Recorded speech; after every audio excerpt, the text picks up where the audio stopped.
സർവശക്തനായ ദൈവം, സകലവും ചെയ്യുവാൻ കഴിയുന്നവനായ ദൈവം. എന്നാൽ ഈ ദൈവത്തിന് ചെയ്യാൻ കഴിയാത്ത 3 കാര്യങ്ങളുണ്ട്. ബൈബിൾ അത് വെളിപ്പെടുത്തിയിരിക്കുന്നു.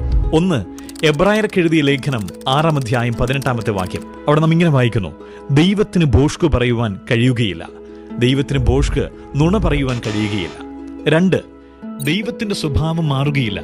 തിമോത്തിയോസിന്റെ 2-ാം ലേഖനം 2-ാം അധ്യായം 13-ാമത്തെ വാക്യത്തിൽ ഇങ്ങനെ വായിക്കുന്നു: നാം അവിശ്വസ്തരായി തീർന്നാലും അവൻ വിശ്വസ്തനായി പാർക്കുന്നു, തന്റെ സ്വഭാവം ത്യജിപ്പാൻ അവന് കഴിയുകയില്ലല്ലോ. 3, യാക്കോബിന്റെ ലേഖനം 1-ാം അധ്യായം 13-ാമത്തെ വാക്യം. അവിടെ ഇങ്ങനെ വായിക്കുന്നു: ദൈവം ദോഷങ്ങളാൽ പരീക്ഷിക്കപ്പെടാത്തവനാകുന്നു, താൻ ആരെയും പരീക്ഷിക്കുന്നതുമില്ല, പാപത്തിലേക്ക് ദൈവം ആരെയും പ്രലോഭിപ്പിക്കുന്നില്ല.